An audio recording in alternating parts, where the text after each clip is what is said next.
My mother-in-law just claimed she owns our $1.2 million house for $5. My name is Karina Friedman. I'm 34 years old, and what happened at our Friendsgiving dinner last night still has my hands shaking. While 12 of our closest friends were laughing in the living room of the Victorian home my husband Jason and I spent 5 years saving for, I overheard my mother-in-law Margaret bragging to her sister about something that made my blood turn to ice. She wasn't just talking, she was waving papers in the air like a trophy, declaring herself the new owner of our dream home. If you're watching this, please subscribe and let me know where you are watching from.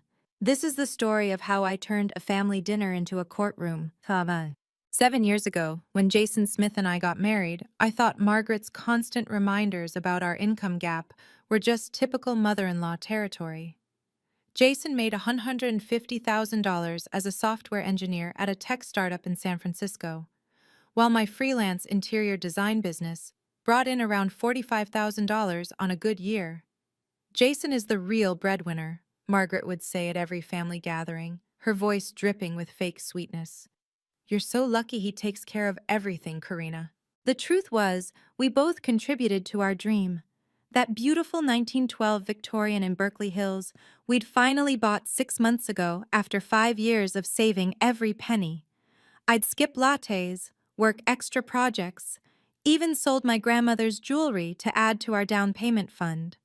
But to Margaret, I was just the artistic wife who played with colors while her son did the real work. What bothered me most wasn't her dismissal of my career. It was how Jason never corrected her. Mom means well, he'd say whenever I brought it up. She's just from a different generation.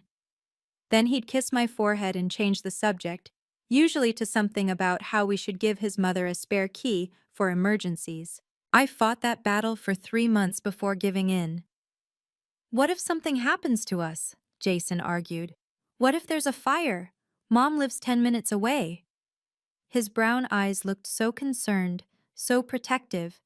How could I say no to safety? Looking back now, I see the first red flag wasn't Margaret having our key. It was Jason insisting she needed it despite my obvious discomfort. But when you love someone, you tell yourself you're being paranoid, that family is supposed to be trusted. I was about to learn exactly how much that trust would cost me. Margaret's emergency key quickly became her all-access pass. She'd appear 3 or 4 times a week, always when Jason was at work, and I was trying to meet client deadlines from my home office. The doorbell would ring, and there she'd be, pearl necklace, pressed blazer, and that practiced smile that never reached her eyes. Just thought I'd help organize the kitchen, she'd announce, already halfway to the cabinets. By the time she left, my carefully arranged workspace would be improved, my design samples relocated, and somehow, mysteriously, our important documents would be shuffled around. This house needs the touch of a real homemaker, she'd say, running her finger along surfaces that were already spotless. When I managed Jason's father's properties, everything had a proper place. I started working from a coffee shop downtown just to avoid her. The baristas knew my order: large Americano, corner table, outlets for my laptop. It cost me $30 a week I couldn't really afford, but it was worth it for the peace. When Jason asked why I wasn't using my beautiful home office anymore, I couldn't bring myself to tell him I was hiding from his mother. Your mom rearranged my filing system again, I tried once, keeping my voice light. She's just trying to help, honey. You know how she is about organization. 2 months ago, something shifted. Margaret started asking oddly specific questions about our mortgage paperwork. Where do you keep the deed? Is it in a safety deposit box? You know those bank boxes aren't always secure, right? Her casual tone didn't match the intensity in her steel gray eyes. I told her everything was safely stored at Wells Fargo, but something made me move our documents to a different bank that same week. Call it intuition or paranoia. Either way, that decision would soon save everything. The real warning came 8 weeks before Friendsgiving. Jason and I were having our usual Sunday morning coffee when he casually mentioned, Mom had an interesting idea about our taxes. She says if we temporarily transfer the house title to her, we could save almost $20,000 this year. I nearly choked on my latte. Transfer our house? Jason, that's insane. Not transfer, just restructure. For tax purposes. It would still be ours. He wouldn't meet my eyes, focusing instead on stirring sugar into his cup, something he never did. Absolutely not. My voice came out sharper than intended. We're not putting our home in your mother's name for any reason. He sulked for a week, giving me the silent treatment I'd grown accustomed to whenever I disagreed with Margaret's suggestions. Then came the questions about our important documents. Hey babe, where did you say we keep the spare key to the safety deposit box? Just curious. Do we have copies of the deed here at home? One evening, I caught him in my home office, rifling through my filing cabinet. My phone was in my hand before I even thought about it, capturing him pulling out folders, checking labels, clearly searching for something specific. Lost something? I asked from the doorway. He jumped, shoving papers back hastily. Just looking for our insurance documents. Mom thinks we're overpaying. They're in the blue folder, third drawer. I watched him pretend to find them, pretend to be satisfied. Since when does your mom review our insurance? She's just trying to help us save money, Cor. Why are you always so suspicious of her? I didn't answer. But that night, I uploaded every important document to a cloud storage account Jason didn't know about, and I changed the password on our home security system, just in case. I'd spent 2 weeks planning the perfect Friendsgiving. 12 of our closest friends, including Rachel Torres, my best friend since Berkeley Law School, who now ran her own real estate practice. The dining room table was extended to its full length, decorated with amber candles and autumn leaves I'd collected from our backyard maple tree. This was supposed to be our first major holiday in the new house, a chance to show everyone we'd finally made it. The turkey was in the oven, wine was breathing on the sideboard, and Jason seemed genuinely excited for once. "This looks amazing, babe," he said, kissing my cheek as he adjusted the playlist. For a moment, I let myself believe everything was normal. At 6:30, just as our first guests arrived, Margaret swept through the front door without knocking. She wore her best St. John's suit and carried an expensive leather portfolio bag, odd for a casual dinner. "Margaret!" I forced brightness into my voice. "I didn't know you were coming." "Jason invited me weeks ago." She air-kissed my cheek, her perfume overwhelming. "Didn't he tell you?" I looked at Jason, who suddenly became very interested in greeting other guests. "Must have slipped my mind," he mumbled, not meeting my eyes. Rachel caught my expression from across the room and raised an eyebrow. I shook my head slightly. Not now. But she moved closer anyway, her lawyer instincts clearly activated. Margaret settled into the chair at the head of the table, my chair, and placed her portfolio bag prominently beside her. "I have something very important to announce tonight," she said loud enough for everyone to hear, her eyes gleaming with an excitement that made my stomach clench. I had no idea I was about to be ambushed in my own home. At 8:30 p.m., just as I was bringing out the homemade pumpkin pie, Margaret stood up, tapping her wine glass with a silver spoon. The cheerful conversation died instantly. "Everyone, I have wonderful news to share." She reached into her portfolio with theatrical deliberation. "As of today, I'm the proud owner of this beautiful home." The room went silent. Someone's fork clattered onto their plate. "Jason, my wonderful son, has transferred the deed to me for $5. Isn't that generous?" She pulled out a document and waved it above her head like a flag. "It's all legal and binding, filed with the county this morning." My knees nearly buckled. I gripped the pie server so hard my knuckles went white. Across the table, Jason stared at his plate, his face flushed red. "What?" The word came out as a whisper. I cleared my throat, tried again. "What are you talking about, Margaret?" "Oh, didn't Jason tell you? We completed the paperwork last week, see?" She held the document toward me, and I saw enough to recognize a quitclaim deed. "Your signature is right there, dear." Though I must say, your handwriting has improved. Rachel was already on her feet, moving toward the document with professional interest. May I? Without waiting for permission, she took the paper from Margaret's hand. Her eyes scanned rapidly, and I saw her jaw tighten. This is interesting, Rachel said carefully. Karina, when exactly did you sign this? I didn't. My voice was steady now, cold as winter rain. I have never seen that document in my life. Margaret's smile widened. Oh dear, are you feeling all right? Perhaps the stress of hosting has gotten to you. Jason, tell her about your meeting at the notary. The room felt like it was spinning. 12 pairs of eyes darted between Margaret's triumphant face and my frozen expression. Jason finally looked up, his voice barely audible. Karina, it's just a formality. For taxes. Mom explained it would save us. Stop.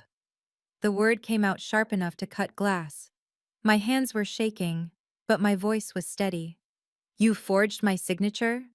Nobody forged anything, Margaret interjected smoothly. You were probably just distracted when you signed. You artists can be so absent-minded. Rachel moved closer to me, her hand briefly touching my elbow. A lawyer's gesture that said, "Stay calm, I've got this." She held up the document.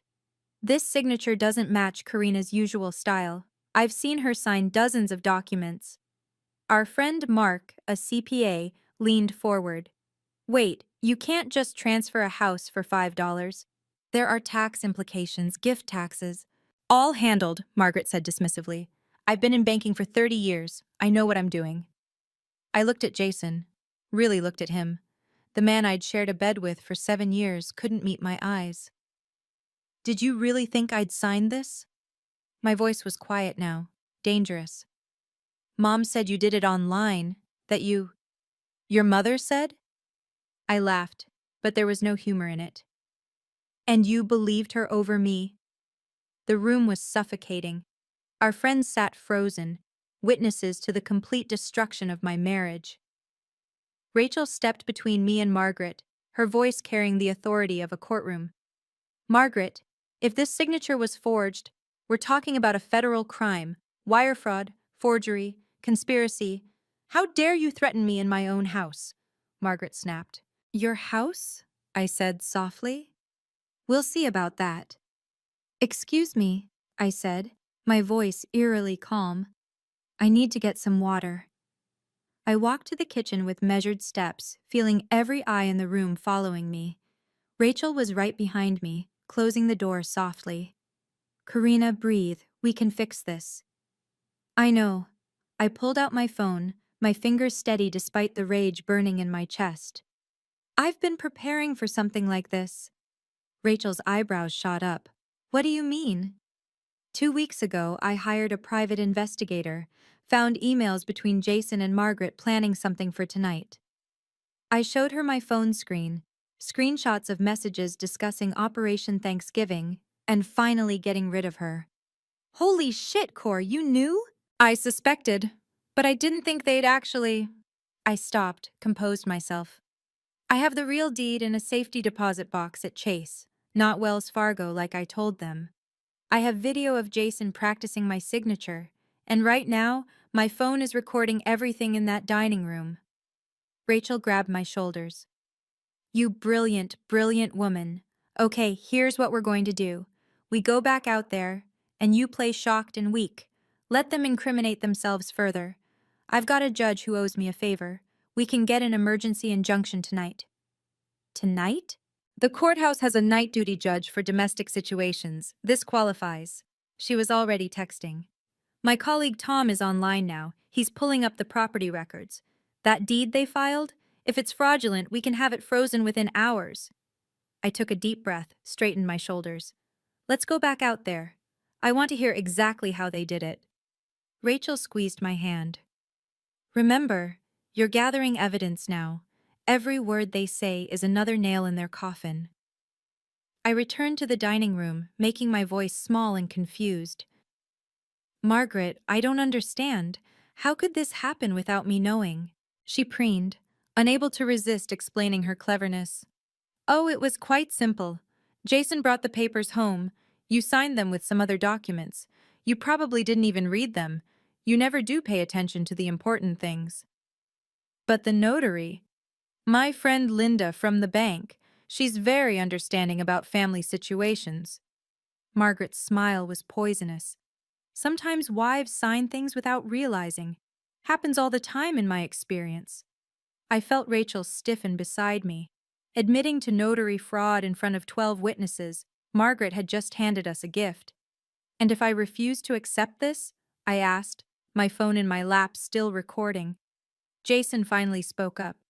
Karina, please, Mom's just trying to help us. The tax benefits will save you thousands, Margaret finished. Of course, if you're unhappy with the arrangement, you could always leave. I'm sure Jason could find someone more appreciative of his generosity. There it was, the real plan. Is that what this is about?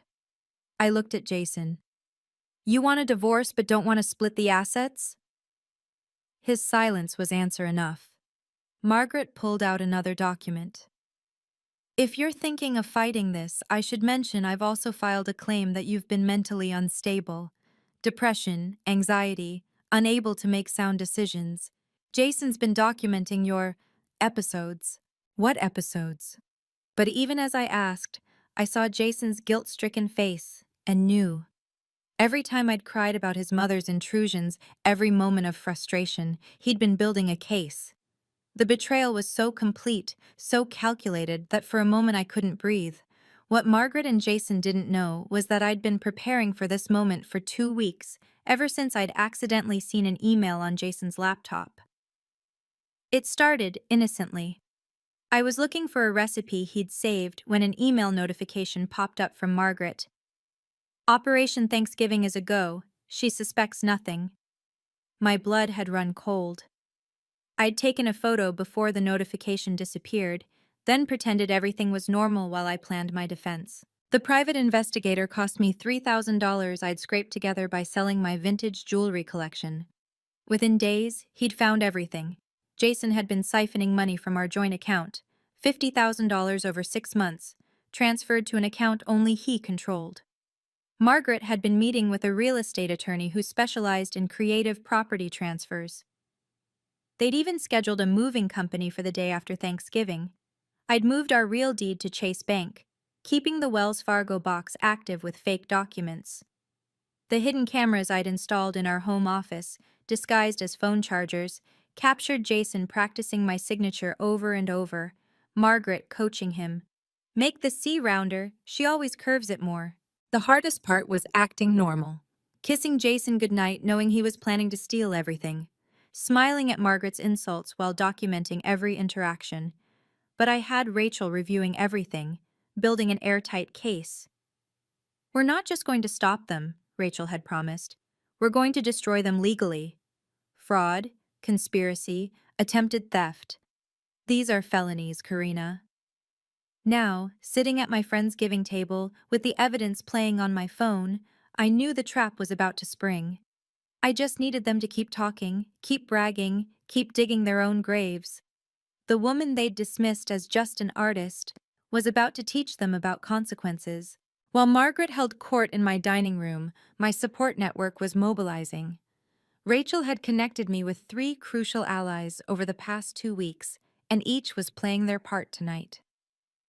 First was Mark, our CPA friend sitting at the table, who'd already reviewed our finances at my request. He'd found discrepancies that would make any prosecutor salivate. Jason had claimed business losses that didn't exist, writing off personal expenses that traced back to someone named Jennifer Walsh.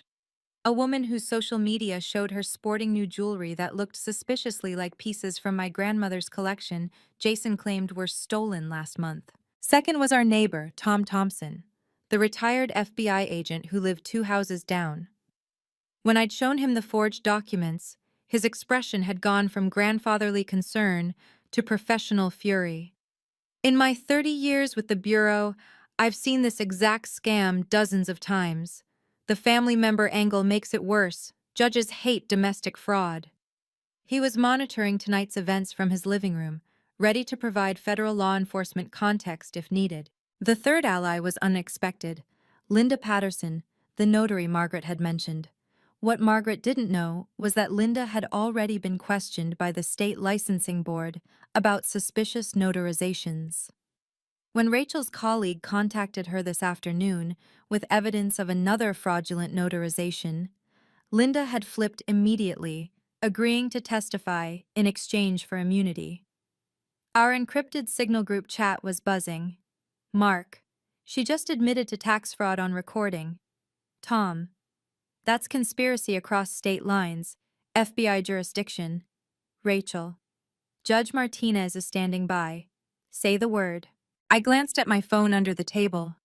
Everything was proceeding perfectly.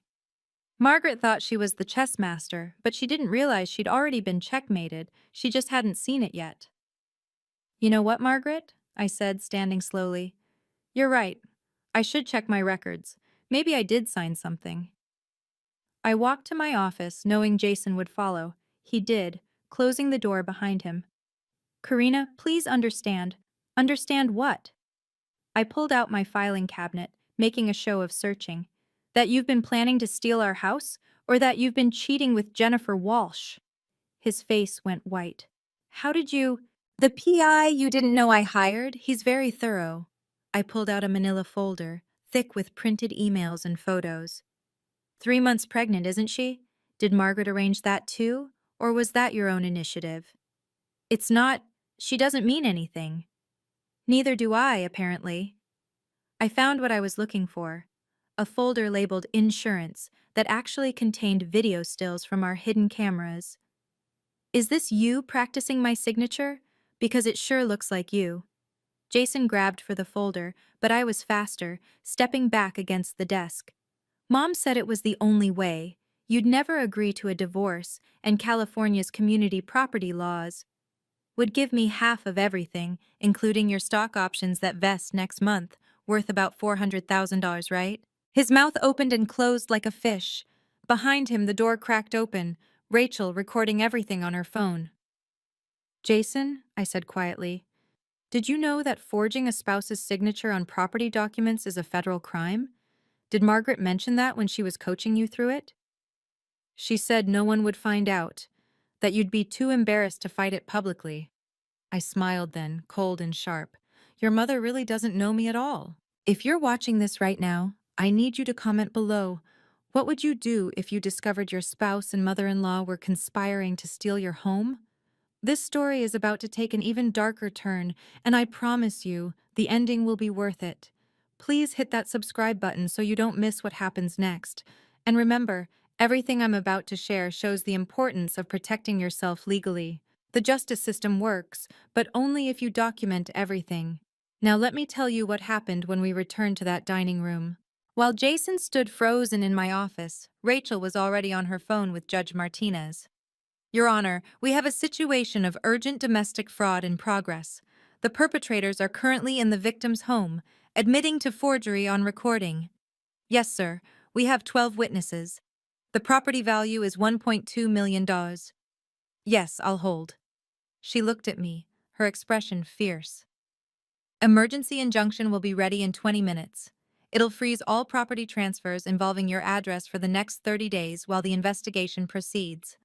Margaret won't be able to file anything else, and that fraudulent deed becomes evidence of a crime, not a legal document. From the dining room, we could hear Margaret's voice growing louder. Where did they go? This is ridiculous. Jason, go get your wife. We need to go back, I said, gathering the evidence folders. Let her keep talking. Rachel nodded. The more she says, the worse it gets for her. Oh, and Karina? She smiled grimly. Tom Thompson just texted. The FBI's Financial Crimes Unit would like a word with Margaret about that notary friend of hers. Turns out Linda has been under investigation for 6 months. Jason's face had gone from white to green. The FBI? Mom said this was just a family matter. Your mother lied, Rachel said flatly. She's been planning this for over a year. We have the paper trail. As we walked back to the dining room, I felt a strange calm settling over me.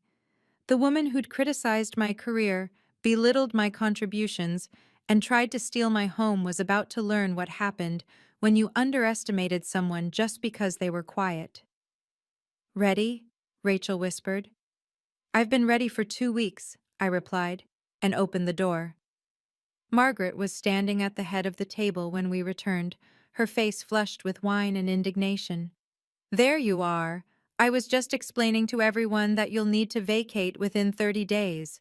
That's more than generous, considering I could demand immediate possession. The room was dead silent.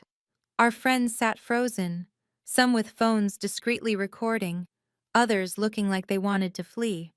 Mark caught my eye and nodded slightly. He was documenting everything. 30 days? I said mildly, taking my seat. That seems rushed. Well, if you prefer, we could make it sooner. Margaret's smile was vicious. Jason, tell her about the moving company. Jason mumbled something unintelligible. Speak up, son. Tell your soon-to-be ex-wife about premium movers. They're scheduled for Saturday. Saturday? Rachel's voice cut through the tension. That's in 2 days. Yes, well, we wanted to avoid any unpleasantness. Margaret pulled out another document. I've also taken the liberty of drafting a separation agreement. Very generous, considering the circumstances. Karina gets to keep her little design supplies and her car. The 10-year-old Honda, she added with a sneer. How thoughtful, I said. And what circumstances would those be? Your mental instability, of course. Jason's been documenting everything. The crying fits, the paranoia about me visiting, the erratic behavior. Any judge would see you're unfit to manage property. Our friend Sarah, a therapist, spoke up. That's not how mental health evaluations work at. I don't recall asking for your input, Margaret snapped. Then turning back to me. If you fight this, Karina, I'll make sure everyone knows exactly what kind of person you really are. Unstable, ungrateful, unfit. The threat hung in the air like poison gas, and I knew it was time. I picked up the quitclaim deed Margaret had been waving around, studying it with the calm focus I used when selecting paint colors. Margaret, this is fascinating, but I have a few questions about this signature. What about it? Her voice was sharp, defensive. Well, for starters, I always sign Karina M. Friedman, with my middle initial. This just says Karina Friedman. I held the paper up to the light. Also, the notary seal. Linda Patterson, you said? Isn't she the one under investigation by the state licensing board? Margaret's face flushed. How could you possibly know? And this date, I continued, as if she hadn't spoken. November 15th. I was in Los Angeles that day, at a design conference. I have receipts, registration records, and about 40 Instagram posts from other attendees showing me there. Rachel leaned forward. That would make it physically impossible for Karina to have signed this in person, as the notarization claims. She could have signed it before, Jason started. No, Mark interrupted, pointing at the document. The notary stamp specifically states personally appeared before me on this date. If Karina wasn't there, that's notary fraud. Margaret snatched the paper back. You're lying. Jason said you were home that day. Jason says a lot of things. I pulled out my phone, showing my Google timeline. But GPS doesn't lie, neither do credit card records, or the Uber receipts from LAX. The room was electric with tension. Our friends were no longer pretending not to watch. Everyone was openly staring as Margaret's confident facade began to crack. Even if there was some minor discrepancy, Margaret stammered, the deed has been filed. It's legal now. Is it though? I asked softly. Because I wonder what the FBI will think about it. The FBI? Margaret laughed, but it sounded forced. Don't be dramatic. I'm not being dramatic, I'm being factual. I stood up, my voice carrying clearly through the room. 10 days ago, I filed a report with the FBI's Financial Crimes Division. Forgery of a signature on property documents worth over $1 million? That's wire fraud. That's a federal crime. Jason jerked back in his chair. You did what? I protected myself. When I found your practice signatures in the trash, yes, Jason, you should have shredded them. I knew I needed help beyond local police. I turned to our guests. Tom Thompson, our neighbor, used to be FBI. He helped me file the report properly. Rachel stood up beside me. The agents are actually very interested in this case. The pattern of domestic financial abuse, the conspiracy between family members, the involvement of a notary already under investigation, it's what they call a gift-wrapped case. You're bluffing, Margaret said, but her hands were shaking. Am I? I walked to the window, pulled back the curtain. That black SUV that's been parked outside for the last hour? Agents Melissa Chen and Robert Davis. They're waiting for my signal. Margaret rushed to the window, her face draining of color when she saw the vehicle with government plates. They wanted to come in earlier, I continued, but I asked them to wait. I wanted you to confess everything in front of our friends first, which you did. Beautifully. Jason, Margaret turned to her son. You said she'd never fight back. You said she was too weak. And there it was, the final admission. Jason hadn't just betrayed me, he'd actively portrayed me as weak to his mother, encouraging her scheme. Jason stood up so fast his chair toppled backward. Mom, you told me Karina had already signed. You said the notary confirmed it. Margaret's mask finally slipped completely. Oh, grow up, Jason. You knew exactly what we were doing. You practiced her signature for hours. You said it was just for practice, in case she was traveling and needed documents signed. And you believed that? Margaret's laugh was bitter. You wanted to believe it because you're too weak to divorce her properly, too scared of losing your precious stock options. Mom, Jason's voice cracked. You used me? I did what you didn't have the spine to do. That girl, she pointed at me, was never good enough for you. A freelance designer? Please. Jennifer understands your worth. She comes from a good family, has her own money.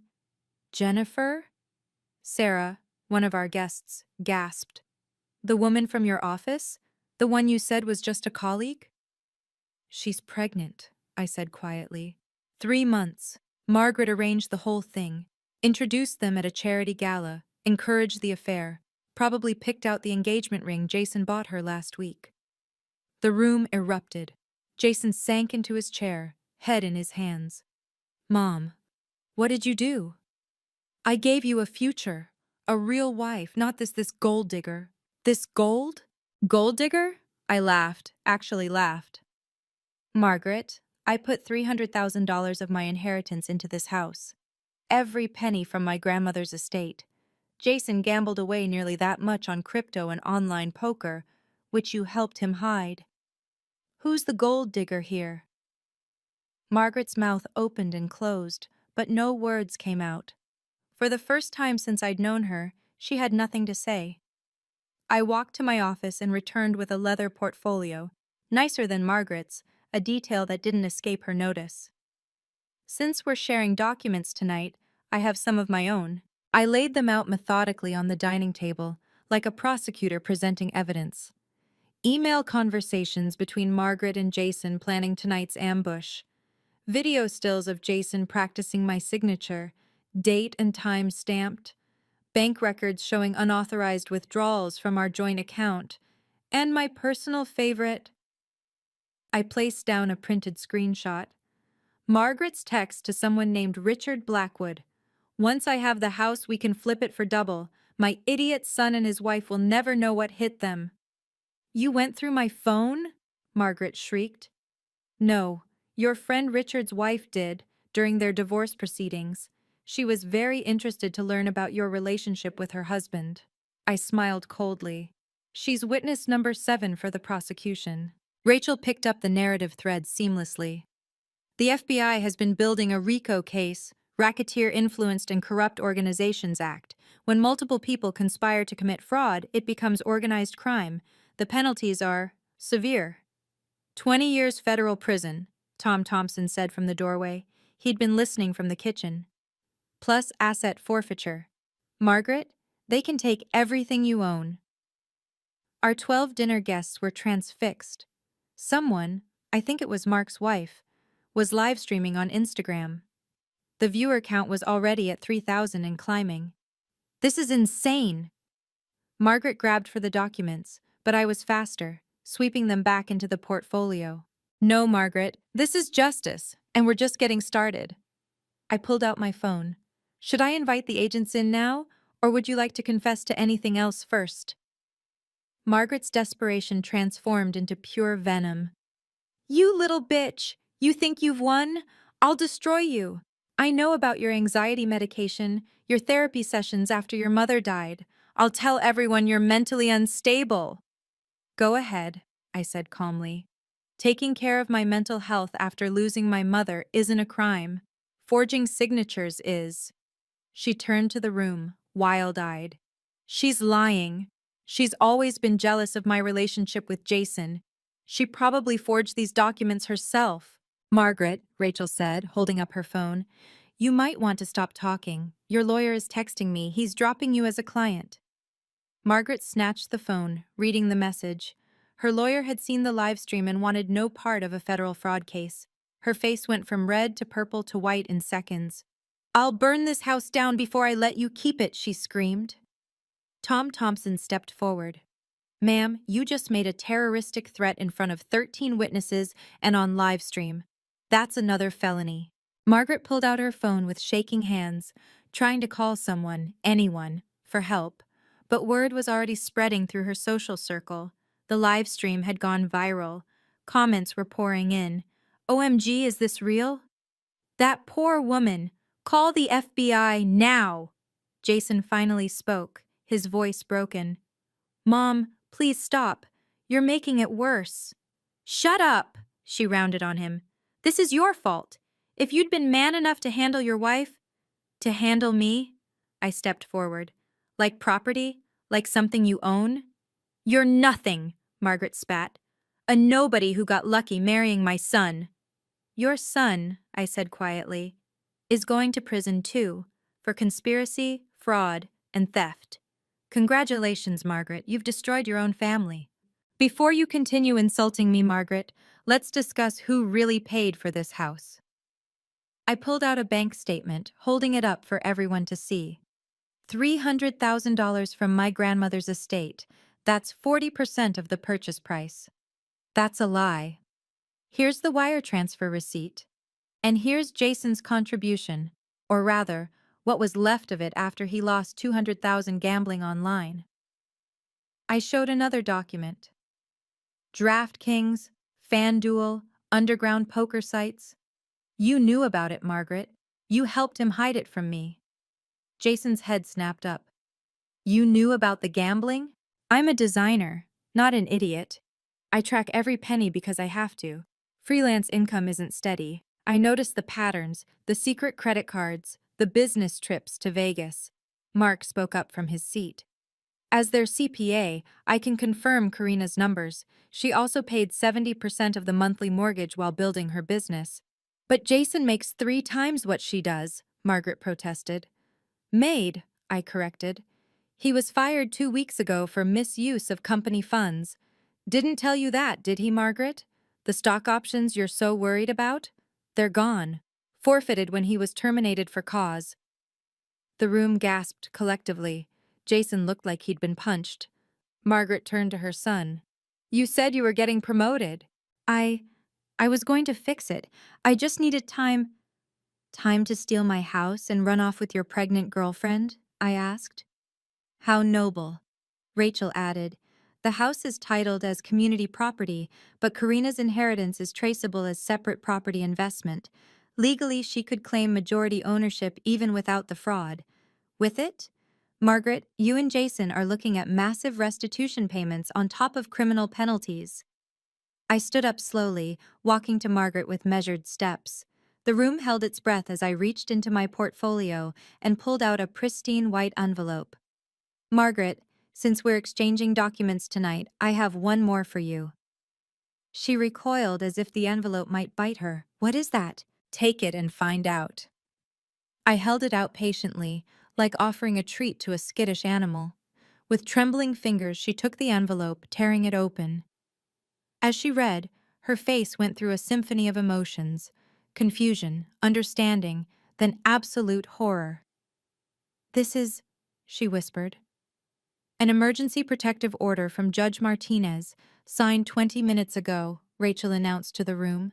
"It freezes all property transfers involving this address for the next 30 days pending investigation. It also includes a restraining order. Margaret cannot come within 500 feet of this property or Karina. But more importantly," I continued, pulling out a second envelope, "this is a civil lawsuit for fraud, conspiracy, intentional infliction of emotional distress, and theft. You're being sued for 3 times the value of the house in damages. That's $3.6 million, Margaret." The papers slipped from her numb fingers, scattering on the floor. Jason scrambled to pick them up, reading frantically. "And this," I pulled out a third envelope, handing it to Jason, "is for you. Divorce papers, already filed. Given the fraud, my lawyer says I can claim the house entirely as separate property." "You can't. This isn't," Margaret stuttered. "Actually, she can," said a clear voice from across the room. One of our guests, David, whom Margaret had ignored all evening, stood up. "I'm a Superior Court judge. I've been watching this unfold, and I'll be happy to testify to everything I've witnessed tonight." The doorbell rang with the formal authority of inevitability. Everyone froze. "That would be Agents Chen and Davis," I said, walking to the door. "I texted them 5 minutes ago." 2 FBI agents entered. Professional, composed, their badges visible. The woman, Agent Chen, surveyed the room while Agent Davis focused on Margaret. "Mrs. Margaret Smith?" Agent Davis's voice was neutral, official. "We need you to come with us for questioning regarding allegations of wire fraud, forgery, and conspiracy to commit fraud." "I'm not going anywhere without my lawyer." "You're not under arrest at this time, ma'am. This is voluntary questioning. However, if you refuse, we'll return with a warrant." Agent Chen held up an evidence bag.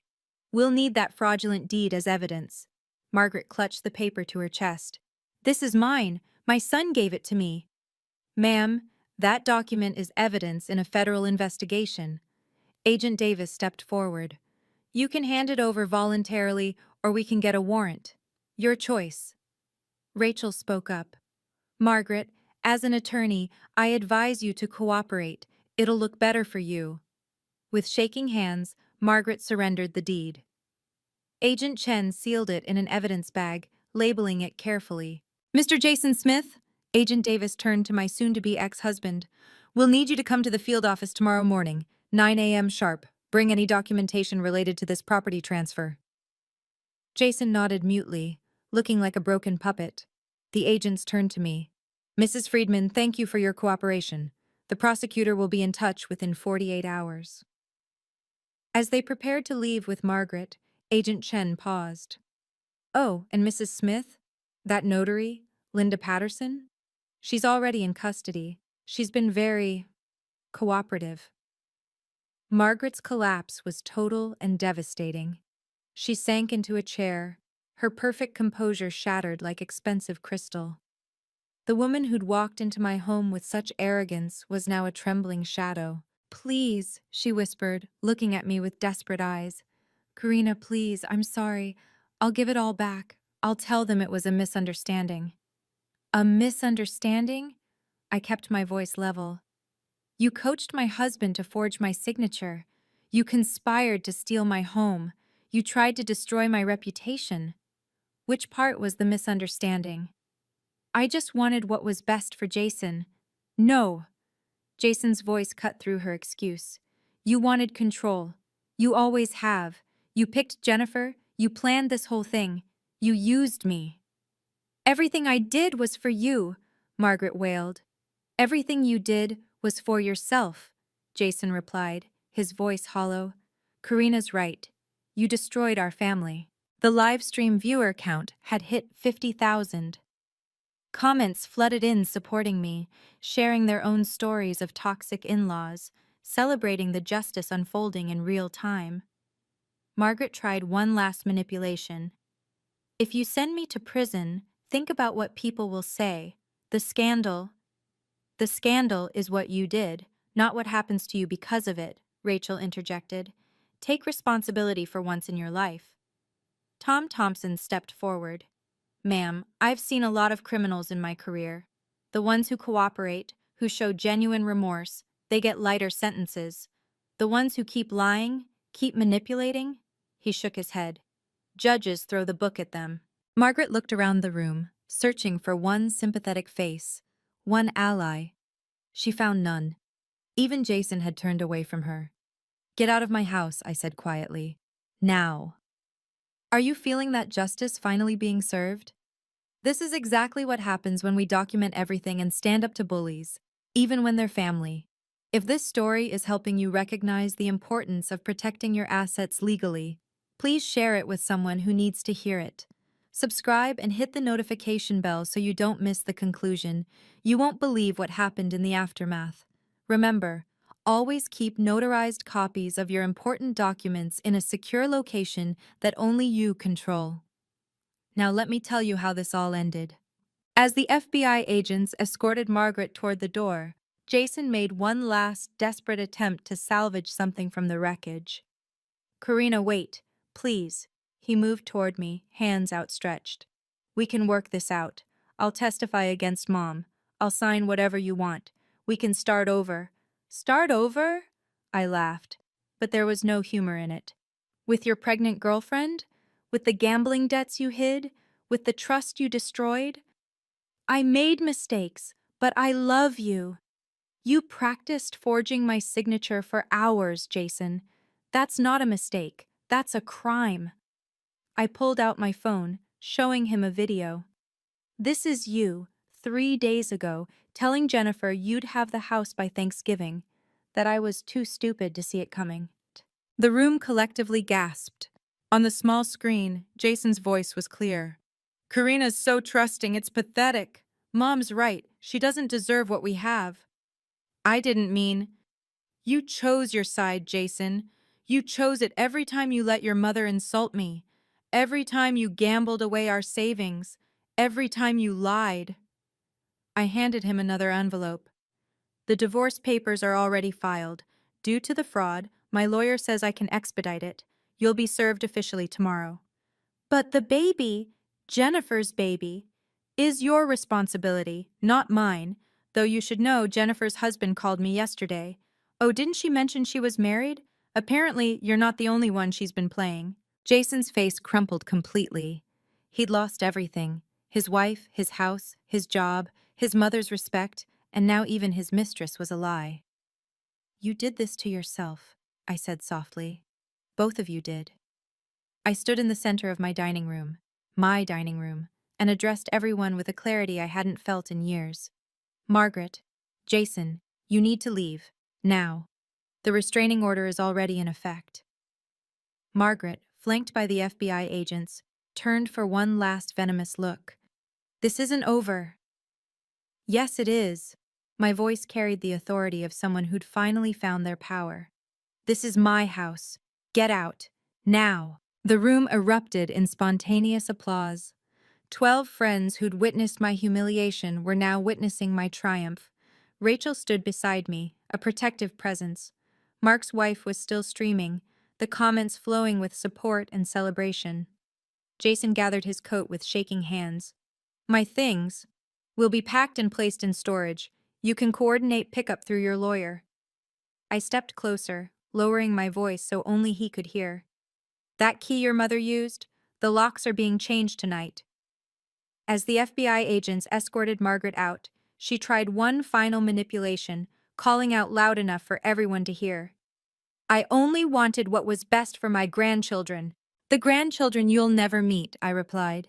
Any future children I have will be protected from you by law. The door closed behind them with a decisive click. For a moment, the room was silent. Then Sarah raised her wineglass. To Karina, who just showed us all what boundaries look like. To Karina, the room echoed. Rachel hugged me tight. You did it. You really did it. We did it, I corrected, looking around at my true family, the friends who'd stood by me. And Margaret was wrong about one thing. She said I was nothing, a nobody. But tonight, I'm exactly who I need to be. Free. The next morning came with swift, decisive consequences. Rachel called me at 8 a.m. with updates that made my coffee taste like victory. Margaret was formally arrested an hour ago, she reported. The charges are serious: wire fraud, forgery, and conspiracy to commit fraud. Her bail is set at $100,000. Can she make bail? Here's the beautiful irony. Jason has to post it. She needs a family member to guarantee it, and he's all she's got. But with his job gone and assets frozen, he's scrambling. By noon, the dominoes were falling faster. Tom Thompson called with federal updates. The FBI found 3 other cases where Margaret helped family members with property transfers. This is a pattern, Karina. You're not her first victim, but you'll be her last. The restraining order was fully in effect. Margaret couldn't come within 500 feet of my home, my workplace, or me personally. The violation would mean immediate jail time. Jason's situation was equally grim. His former employer had filed charges for embezzlement after finding more discrepancies. His assets were frozen pending investigation. The pregnant girlfriend? Disappeared after learning he was broke. The house is protected, Rachel confirmed. Judge Martinez extended the freeze on all property transfers indefinitely pending criminal proceedings. Margaret's fraudulent deed is void. You're safe. That afternoon, a forensic accountant Rachel recommended found something stunning. Margaret had been siphoning money from Jason's accounts for years, building her own nest egg while encouraging his gambling to keep him dependent. She wasn't protecting him, the accountant explained. She was controlling him, ensuring he'd never leave her influence. The investigation would take months, but the immediate danger was over. Margaret was facing potential federal charges with a 5 to 10-year sentence. Jason faced 2 to 3 years. Their conspiracy had unraveled completely. Within 48 hours, the video of our Friendsgiving confrontation had gone viral, 2 million views and climbing. The comments section became a support group for others who'd faced similar family betrayals. My MIL tried the same thing. This gives me courage to fight back. Queen energy! You handled that with such class. That moment when she pulled out the court papers, chills. But the real impact was local. Margaret's carefully cultivated reputation crumbled overnight. The charitable foundation where she served on the board released a terse statement. Margaret Smith has resigned from her position, effective immediately. Her country club revoked her membership after 3 other members came forward with stories of her helping with their financial matters. Jason's professional destruction was equally complete. Word spread through Silicon Valley's tight-knit tech community. He was radioactive, unhireable. The pregnant girlfriend? Turned out she wasn't pregnant at all. She'd been running her own con, targeting married men with money. When she learned Jason was broke and facing prison, she vanished like smoke. 3 women contacted me privately through Rachel, all former daughters-in-law of Margaret's friends, all with eerily similar stories of attempted property theft. We formed a support group, sharing evidence for the FBI's expanding investigation. She had a whole playbook, one woman told me. Isolate the wife, manipulate the son, create financial dependence, then strike. You're the first one who fought back successfully. Local news picked up the story. Berkeley woman exposes mother-in-law's $1 million fraud scheme. The segment included legal experts explaining how common family property fraud was and how to protect yourself. My design business exploded. 5 new clients in a week, all wanting to support someone who'd stood up to abuse. My story had resonated far beyond what I'd imagined. 6 weeks after Friendsgiving, I stood in my home office, completely redesigned, every trace of Jason's presence erased. The hidden cameras were gone, replaced with beautiful artwork from local artists. The filing cabinet that once held evidence of betrayal now contained contracts for my thriving business. I'd changed every lock, installed a new security system, and most symbolically, painted the master bedroom in colors Jason had always hated. Deep jewel tones that made the space feel like a sanctuary. My design studio, Friedman Interiors, was booming. The viral story had brought an unexpected gift: Clients who valued strength and authenticity. My new tagline? Designing spaces, setting boundaries. My income had jumped from $45,000 to a projected $150,000 for the year. The divorce was proceeding quickly. Due to the fraud, California's normally equal distribution laws didn't apply. Jason would get nothing from the house, and he owed me $200,000 in restitution for the stolen funds and hidden gambling debts. I joined a support group for survivors of financial abuse, not as a victim, but as a success story.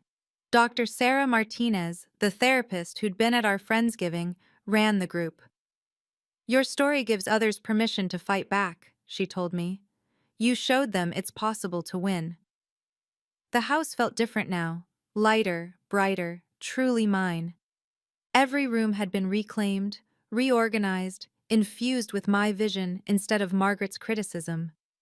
The dining room where she'd tried to destroy me had hosted 3 dinner parties since, each one a celebration of chosen family. My real triumph wasn't just keeping my house or exposing their crimes. It was discovering that I'd never been the weak, dependent woman they'd painted me as. I'd always been strong. I just needed the right moment to prove it. 6 months after that fateful Friendsgiving, justice was fully served. Margaret Smith was sentenced to 18 months in federal prison after pleading guilty to reduced charges. The judge called her actions a calculated betrayal of family trust that strikes at the heart of domestic security. She'd also been ordered to pay $500,000 in restitution, money she didn't have after her assets were seized. Jason received 2 years probation and 500 hours of community service for his role in the conspiracy. He lost his tech career permanently. No company would touch him after the embezzlement charges. Last I heard, he was working at a car rental agency, living in a studio apartment in Vallejo. The divorce was finalized with him owing me $3,000 monthly in restitution payments for the next 10 years. The house had been professionally appraised during the legal proceedings, $1.5 million, a $300,000 increase from our purchase price. Every mortgage payment, every improvement, every sacrifice had been worth it.